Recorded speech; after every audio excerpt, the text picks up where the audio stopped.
Morning students, अज असी सुगात पंजाबी पाठमाला 8वीं जमात का पाठ नंबर 6 पढ़न जा रहे हाँ, जिसका नाम है देश प्यार दा गीत। सो प्यारे बच्चों, यह एक प्रेरक प्रसंग है जिसके लेखक का नाम बलदेव सिंह सिद्धू है। तो देखो, शहीद कौमां दा सरमाया हुंदे हन। वतन दे खातर मर मिटन वाले पाल वर्गे बहादुर लोग मुर्दा हो रही कौमां दी रूह विच जिंद फूकते हैं।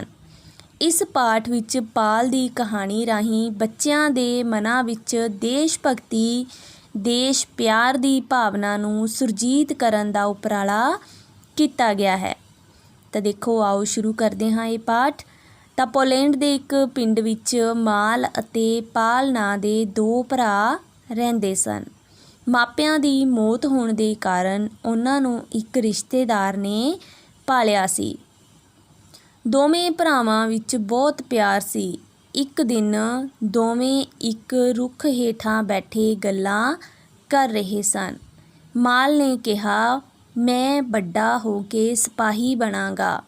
मैनू हत्थ विच ढाल तलवार फड़ के घोड़े ते चढ़ना बहुत चंगा लगदा है। कुछ पल रुक के फिर कहा, मैं बहादुरां वांग लड़ाई विच जावांगा, बैरियां नूं भाजना पा देवांगा। मेरी तां यही तमन्ना है कि देश की रखिया करदा ही शहीद हो जावां। इस पिछों उसने अपने छोटे भरा पाल तो पुछया, तू की बनेगा, तैनू की करना चंगा लगदा है। पाल ने अपने बड़े भरा नूं बड़े धीरज नाल कहा, मैनू तां संगीत नाल बहुत प्यार है। देखो, इस रुख की छां हेठां बैठे बैठे हवा का संगीत किन्ना मधुर लगदा है। इस तो बिना नदी का संगीत ते पंछियां का चह चहाउणा अते बदलां का संगीत मन नूं बहुत ही भाउंदा है। कुदरत का हर नज़ारा मन ते डूंगा प्रभाव पाउंदा है। ਇਹ ਅਲਗੋਜੇ ਮੈਨੂੰ ਆਪਣੀ ਜ਼ਿੰਦਗੀ ਤੋਂ ਵੀ ਵੱਧ ਪਿਆਰੇ ਲੱਗਦੇ ਹਨ ਤੇ ਮੈਨੂੰ ਹੋਰ ਕੁਝ ਨਹੀਂ ਚਾਹੀਦਾ। ਕੁਝ ਹੀ ਦਿਨਾਂ ਬਾਅਦ ਰੂਸ ਤੇ ਪੋਲੈਂਡ ਵਿਚਕਾਰ ਜੰਗ ਛਿੜ ਪਈ। ਚਾਰੇ ਪਾਸੇ ਇਸ ਦੀ ਹੀ ਚਰਚਾ ਸੀ। ਪਾਲ ਅਲਗੋਜਿਆਂ ਤੇ ਜੰਗ ਸੰਬੰਧੀ ਸੰਗੀਤ ਵਜਾਉਂਦਾ ਰਹਿੰਦਾ ਸੀ। ਇੱਕ ਦਿਨ ਪਾਲ ਸੰਗੀਤ ਰਾਹੀਂ ਆਪਣੇ ਲੋਕਾਂ ਵਿੱਚ ਦੇਸ਼ ਪਿਆਰ ਦੀ ਭਾਵਨਾ ਭਰ ਰਿਹਾ ਸੀ। ਉਹ ਦੇਸ਼ ਭਗਤੀ ਦੇ ਜੋਸ਼ੀਲੇ ਗੀਤ ਗਾ ਰਿਹਾ ਸੀ। ਉੱਥੋਂ ਇੱਕ ਰੂਸੀ ਗੁਪਤਚਰ ਲੰਘਿਆ। ਉਸਨੇ ਪਾਲ ਦਾ ਸੰਗੀਤ ਸੁਣਿਆ ਤਾਂ ਉਹ ਦੰਗ ਰਹਿ ਗਿਆ। ਉਸਨੇ ਮਨ ਹੀ ਮਨ ਸੋਚਿਆ, ਇਹ ਬੰਦਾ ਆਪਣੇ ਦੇਸ਼ ਵਾਸੀਆਂ ਵਿੱਚ ਦੇਸ਼ ਪਿਆਰ ਦੀ ਭਾਵਨਾ ਕੁੱਟ-ਕੁੱਟ ਕੇ ਭਰ ਰਿਹਾ ਹੈ। ਇਸ ਦਾ ਸੰਗੀਤ ਸੁਣ ਕੇ ਸਾਰੇ ਲੋਕ ਆਪਣੇ ਦੇਸ਼ ਦੀ ਆਜ਼ਾਦੀ ਲਈ ਮਰਨ ਲਈ ਤਿਆਰ ਹੋ ਰਹੇ ਹਨ। ਜੇਕਰ ਇਸ ਨੂੰ ਫੜ ਲਿਆ ਜਾਏ ਤਾਂ ਇਸ ਤੋਂ ਬਹੁਤ ਵੱਡਾ ਕੰਮ ਲਿਆ ਜਾ ਸਕਦਾ ਹੈ। ਗੁਪਤਚਰ ਨੇ ਸਾਰੀ ਗੱਲ ਆਪਣੇ ਸੈਨਾਪਤੀ ਨੂੰ ਦੱਸੀ ਅਤੇ ਸਲਾਹ ਦਿੱਤੀ ਕਿ ਕਿਸੇ ਤਰ੍ਹਾਂ ਪਾਲ ਨੂੰ ਕੈਦ ਕਰ ਲੈਣਾ ਚਾਹੀਦਾ ਹੈ। ਵਾਰਸਾ ਪੋਲੈਂਡ ਦੀ ਰਾਜਧਾਨੀ ਸੀ। ਰਾਜਧਾਨੀ ਨੂੰ ਜਿੱਤਣਾ ਪੋਲੈਂਡ ਨੂੰ ਜਿੱਤਣ ਦੇ ਬਰਾਬਰ ਸੀ, ਪਰ ਇਹ ਕੋਈ ਸੌਖਾ ਕੰਮ ਨਹੀਂ ਸੀ। ਵਾਰਸਾ ਦਾ ਕਿਲਾ ਬਹੁਤ ਮਜ਼ਬੂਤ ਸੀ। ਰੂਸੀ ਆਪਣੀ ਸਾਰੀ ਸ਼ਕਤੀ ਲਗਾ ਕੇ ਵੀ ਉਸ ਕਿਲੇ ਨੂੰ ਜਿੱਤ ਨਹੀਂ ਸਕੇ। ਰੂਸੀ ਦੇ ਸੈਨਾਪਤੀ ਨੇ ਧੋਖੇ ਨਾਲ ਪਾਲ ਨੂੰ ਫੜ ਲਿਆ। ਉਸ ਨੂੰ ਆਪਣੇ ਤੰਬੂ ਵਿੱਚ ਲੈ ਗਿਆ। ਉੱਥੇ ਪਾਲ ਨੂੰ ਕੈਦੀ ਬਣਾ ਕੇ ਰੱਖਿਆ ਗਿਆ। ਸੈਨਾਪਤੀ ਨੇ ਆਪਣੇ ਸੈਨਿਕਾਂ ਨੂੰ ਬੜੇ ਹੌਸਲੇ ਨਾਲ ਕਿਹਾ, ਹੁਣ ਵਾਰਸਾ 'ਤੇ ਕਬਜ਼ਾ ਕਰਨਾ ਕੋਈ ਔਖਾ ਕੰਮ ਨਹੀਂ ਹੈ। ਉਹਨਾਂ ਵਿੱਚ ਦੇਸ਼ ਭਗਤੀ ਦਾ ਜੋਸ਼ ਭਰਨ ਵਾਲਾ ਸਾਡੀ ਕੈਦ ਵਿੱਚ ਹੈ। ਪਾਲ ਨੂੰ ਕਿਹਾ ਜਾਏਗਾ ਕਿ ਉਹ ਕਿਲੇ ਦੇ ਸਾਹਮਣੇ ਖੜੇ ਹੋ ਕੇ ਪੋਲਿਸ਼ ਗੀਤ ਗਾਵੇ।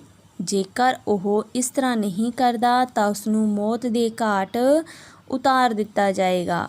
ਕੁਝ ਪਲ ਸੋਚ ਕੇ ਫਿਰ ਕਿਹਾ, ਉਹ ਆਪਣੀ ਜਾਨ ਬਚਾਉਣ ਲਈ ਅਜਿਹਾ ਕਰਨ ਲਈ ਤਿਆਰ ਹੋ ਜਾਏਗਾ।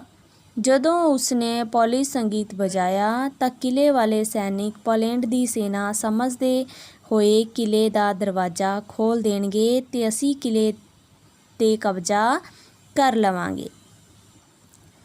ਸੈਨਾਪਤੀ ਦਾ ਹੁਕਮ ਸੁਣਦੇ ਹੀ ਸੈਨਾ ਵਾਰਸਾ ਵੱਲ ਤੁਰ ਪਈ। ਸਾਰੇ ਰੂਸੀ ਸਿਪਾਹੀ ਘੋੜਿਆਂ 'ਤੇ ਸਵਾਰ ਸਨ। ਇਕੱਲਾ ਪਾਲ ਹੀ ਪੈਦਲ ਚੱਲ ਰਿਹਾ ਸੀ। ਰੂਸੀ ਸੈਨਿਕ ਬੜੇ ਮਜ਼ੇ ਨਾਲ ਕੁਝ ਨਾ ਕੁਝ ਖਾਂਦੇ ਜਾ ਰਹੇ ਸਨ, ਪਰ ਪਾਲ ਨੂੰ 2 ਦਿਨਾਂ ਤੋਂ ਖਾਣ ਲਈ ਕੁਝ ਵੀ ਨਹੀਂ ਸੀ ਦਿੱਤਾ ਗਿਆ।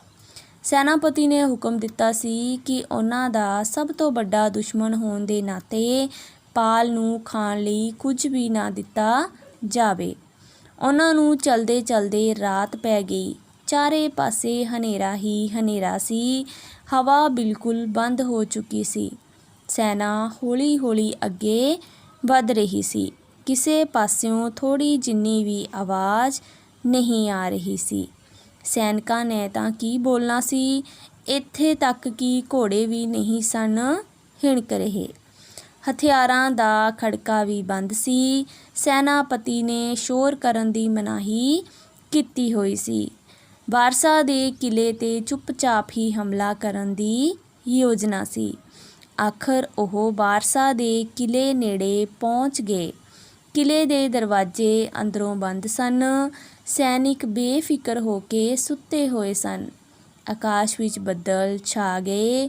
ਥੋੜ੍ਹੀ ਥੋੜ੍ਹੀ ਬੂੰਦਾਬਾਂਦੀ ਹੋਣ ਲੱਗ ਪਈ ਸੀ। ਰੂਸੀ ਸੈਨਾਪਤੀ ਨੇ ਪਾਲ ਨੂੰ ਕੋਲ ਬੁਲਾ ਕੇ ਕਿਹਾ, ਜਦੋਂ ਮੈਂ ਹੁਕਮ ਕਰਾਂਗਾ ਤਾਂ ਅਜਿਹਾ ਪੋਲਿਸ਼ ਗੀਤ ਗਾਉਣਾ ਜਿਹੜਾ ਚਾਰੇ ਪਾਸੇ ਆਨੰਦ ਅਤੇ ਮਸਤੀ ਭਰ ਦੇਵੇ। ਪਾਲ ਨੇ ਬੜੀ ਗੰਭੀਰਤਾ ਨਾਲ ਕਿਹਾ, ਇਸ ਤਰ੍ਹਾਂ ਹੀ ਹੋਏਗਾ। ਸੱਚਾ ਦੇਸ਼ ਭਗਤ ਪਾਲ ਮੀਂਹ ਵਿੱਚ ਭਿੱਜ ਰਿਹਾ ਸੀ। ਉਹ ਬਹੁਤ ਥੱਕਿਆ ਹੋਇਆ ਸੀ। ਉਸ ਨੇ ਪਿਛਲੇ 2 ਦਿਨਾਂ ਤੋਂ ਕੁਝ ਵੀ ਨਹੀਂ ਸੀ ਖਾਧਾ। ਭੁੱਖ ਨਾਲ ਉਸਦਾ ਬੁਰਾ ਹਾਲ ਸੀ। ਉਸਦਾ ਸਰੀਰ ਬਹੁਤ ਕਮਜ਼ੋਰ ਲੱਗ ਰਿਹਾ ਸੀ। ਉਸਨੇ ਆਕਾਸ਼ ਵੱਲ ਨਜ਼ਰ ਮਾਰੀ ਤੇ ਲੰਮਾ ਸਾਹ ਲਿਆ। ਸਭ ਪਾਸੇ ਸੰਨਾਟਾ ਛਾਇਆ ਹੋਇਆ ਸੀ। ਉਸ ਦੇ ਪਿੱਛੇ ਰੂਸ ਦੀ ਵਿਸ਼ਾਲ ਸੈਨਾ ਤੇ ਸਾਹਮਣੇ ਵਾਰਸਾ ਦਾ ਕਿਲਾ ਸੀ। ਕਿਲੇ ਦਾ ਦਰਵਾਜ਼ਾ ਬਹੁਤ ਮਜ਼ਬੂਤ ਸੀ, ਜਿਸ ਨੂੰ ਤੋੜਦੇ ਤੋੜਦੇ ਰੂਸੀ ਸੈਨਿਕ ਹਾਰ ਚੁੱਕੇ ਸਨ। ਬਚਪਨ ਵਿੱਚ ਪਾਲ ਇੱਕ ਵਾਰ ਆਪਣੇ ਪਿਤਾ ਨਾਲ ਇਸ ਕਿਲੇ ਵਿੱਚ ਆਇਆ ਸੀ। ਉਸਨੂੰ ਇਹ ਕਿਲਾ ਬਹੁਤ ਸੁੰਦਰ ਲੱਗਦਾ ਸੀ। ਉਸਨੇ ਸੋਚਿਆ ਕਿ ਕੀ ਉਹ ਅਜਿਹਾ ਗੀਤ ਗਾਵੇ ਜਿਸ ਨਾਲ ਪੋਲੈਂਡ ਦੇ ਸੈਨਿਕ ਦਰਵਾਜ਼ਾ ਖੋਲ੍ਹ ਦੇਣ ਤੇ ਰੂਸੀ ਸੈਨਾ ਅੰਦਰ ਚਲੀ ਜਾਵੇ। ਕੀ ਉਹ ਆਪਣੇ ਵਤਨ ਨਾਲ ਗੱਦਾਰੀ ਕਰੇਗਾ? ਨਹੀਂ, ਇਸ ਤਰ੍ਹਾਂ ਨਹੀਂ ਹੋ ਸਕਦਾ। ਪੋਲੈਂਡ ਉਸਦੀ ਮਾਤ ਭੂਮੀ ਹੈ। ਇਸ ਮਿੱਟੀ ਵਿੱਚ ਖੇਡ ਕੇ ਉਹ ਜਵਾਨ ਹੋਇਆ ਹੈ। ਪਾਲ ਦੇ ਜਿਉਂਦੇ ਜੀ ਵੈਰੀ ਕਦੇ ਵੀ ਕਿਲੇ ਅੰਦਰ ਦਾਖਲ ਨਹੀਂ ਹੋ ਸਕਦਾ। ਉਹ ਹਰ ਹਾਲਤ ਵਿੱਚ ਆਪਣੀ ਮਾਤ ਭੂਮੀ ਦੀ ਰੱਖਿਆ ਕਰੇਗਾ। ਪਾਲ ਨੇ ਆਪਣੇ ਆਪ ਨੂੰ ਪੂਰੀ ਤਰ੍ਹਾਂ ਤਿਆਰ ਕਰ ਲਿਆ। ਰੂਸੀ ਸੈਨਾਪਤੀ ਵੀ ਗੁੱਸੇ ਭਰੀ ਆਵਾਜ਼ ਨੇ ਪਾਲ ਦੀਆਂ ਸੋਚਾਂ ਦੀ ਲੜੀ ਤੋੜ ਦਿੱਤੀ। ਸੈਨਾਪਤੀ ਨੇ ਹੁਕਮ ਦਿੱਤਾ, ਪਾਲ ਹੁਣ ਆਪਣਾ ਪੋਲਿਸ਼ ਗੀਤ ਸ਼ੁਰੂ ਕਰੋ। ਇਹ ਸੁਣ ਕੇ ਪਾਲ ਵਿੱਚ ਦੇਸ਼ ਭਗਤੀ ਦੀ ਭਾਵਨਾ ਪ੍ਰਚੰਡ ਰੂਪ ਧਾਰ ਗਈ। ਉਸਨੇ ਬੜੇ ਜੋਸ਼ ਨਾਲ ਅਲਗੋਜ਼ਿਆਂ 'ਤੇ ਫੂਕ ਮਾਰ ਕੇ ਖਤਰੇ ਦਾ ਗੀਤ ਗਾਇਆ। ਗੀਤ ਸੁਣ ਕੇ ਪੋਲੈਂਡ ਦੀ ਸੈਨਾ ਜਾਗ ਪਈ। ਕਿਲੇ ਅੰਦਰ ਮਸ਼ਾਲਾਂ ਜਗ ਉੱਠੀਆਂ ਤੇ ਸੈਨਿਕਾਂ ਨੇ ਆਪੋ ਆਪਣੇ ਹਥਿਆਰ ਸੰਭਾਲ ਲਏ। ਕੁਝ ਸੈਨਿਕ ਕਿਲੇ ਦੀਆਂ ਦੀਵਾਰਾਂ 'ਤੇ ਪਹਿਰਾ ਦੇਣ ਲਈ ਸਾਵਧਾਨ ਹੋ ਗਏ। ਉਹ ਲੜਾਈ ਲਈ ਤਿਆਰ ਹੋ ਗਏ। ਇਹ ਨਜ਼ਾਰਾ ਦੇਖ ਕੇ ਰੂਸੀ ਸੈਨਾਪਤੀ ਨੂੰ ਧਰਤੀ ਘੁੰਮਦੀ ਨਜ਼ਰ ਆਉਣ ਲੱਗੀ। ਉਸਨੂੰ ਪਤਾ ਲੱਗ ਚੁੱਕਾ ਸੀ ਕਿ ਬਾਜੀ ਪੁੱਠੀ ਪੈ ਗਈ ਹੈ। ਕਿਲੇ ਨੂੰ ਜਿੱਤਣ ਦਾ ਸੁਪਨਾ ਚਕਨਾਚੂਰ ਹੋਣ ਕਾਰਨ ਉਸਦੀ ਖੁਸ਼ੀ ਖੰਭ ਲਾ ਕੇ ਉੱਡ ਗਈ। ਰੂਸੀ ਸੈਨਾਪਤੀ ਨੇ ਗੁੱਸੇ ਵਿੱਚ ਆ ਕੇ ਤਲਵਾਰ ਨਾਲ ਪਾਲ 'ਤੇ ਵਾਰ ਕੀਤਾ। ਪਾਲ ਦੀ ਬਾਂਹ ਅਤੇ ਅਲਗੋਜ਼ੇ ਧਰਤੀ 'ਤੇ ਡਿੱਗ ਪਏ। ਰੂਸੀ ਸੈਨਾ ਦੇ ਹੱਥ ਕੁਝ ਵੀ ਨਾ ਆਇਆ। ਪਹਿਲਾਂ ਵਾਂਗ ਹੀ ਉਹ ਖਾਲੀ ਹੱਥ ਵਾਪਸ ਚਲੇ ਗਏ। ਜ਼ਖਮੀ ਪਾਲ ਨੂੰ ਵੀ ਆਪਣੇ ਨਾਲ ਲੈ ਗਏ। ਉੱਥੇ ਲਿਜਾ ਕੇ ਧੋਖਾ ਦੇਣ ਦੇ ਅਪਰਾਧ ਵਿੱਚ ਪਾਲ ਨੂੰ ਤੋਪ ਨਾਲ ਉਡਾ ਦਿੱਤਾ। ਉੱਧਰ ਪੋਲੈਂਡ ਦੀ ਸੈਨਾ ਨੂੰ ਜਦੋਂ ਪੂਰਾ ਯਕੀਨ ਹੋ ਗਿਆ ਕਿ ਰੂਸੀ ਸੈਨਾ ਵਾਪਸ ਚਲੀ ਗਈ ਹੈ ਤਾਂ ਉਹਨਾਂ ਨੇ ਕਿਲੇ ਦਾ ਦਰਵਾਜ਼ਾ ਖੋਲ੍ਹ ਕੇ ਵੇਖਿਆ। ਪਾਲ ਦੀ ਵੱਡੀ ਹੋਈ ਬਾਂਹ ਅਤੇ ਅਲਗੋਜੇ ਵੇਖ ਕੇ ਕਮਾਂਡਰਾਂ ਸਮੇਤ ਸਾਰੀ ਸੈਨਾ ਦੀਆਂ ਅੱਖਾਂ ਵਿੱਚ ਹੰਝੂ ਵਹਿ ਤੁਰੇ ਅਤੇ ਉਸ ਸੱਚੇ ਦੇਸ਼ ਭਗਤ ਅੱਗੇ ਸਭ ਦੇ ਸਿਰ ਝੁਕ ਗਏ। ਕਮਾਂਡਰ ਨੇ ਪਾਲ ਦੀ ਬਾਂਹ ਅਤੇ ਅਲਗੋਜੇ ਭਰੇ ਮਨ ਨਾਲ ਸੰਭਾਲ ਲਏ। ਸੈਨਾ ਵੱਲੋਂ ਪਾਲ ਦੇ ਸਤਿਕਾਰ ਵਿੱਚ ਫੌਜੀ ਧੁਨ ਵਜਾਈ ਗਈ। ਅੱਜ ਵੀ ਪੋਲੈਂਡ ਵਾਸੀ ਪਾਲ ਦੀ ਯਾਦ ਨੂੰ ਇੱਕ ਤਿਉਹਾਰ ਵਾਂਗ ਮਨਾਉਂਦੇ ਸਨ। ਸੋ ਪਿਆਰੇ ਬੱਚਿਓ, ਇਹ ਸੀ ਸਾਡਾ ਪਾਠ ਦੇਸ਼ ਪਿਆਰ ਦਾ ਗੀਤ। ਮੈਂ ਉਮੀਦ ਕਰਦੀ ਹਾਂ ਕਿ ਤੁਹਾਨੂੰ ਇਹ ਚੰਗੀ ਤਰ੍ਹਾਂ ਸਮਝ ਆ ਗਿਆ ਹੋਵੇਗਾ। ਧੰਨਵਾਦ।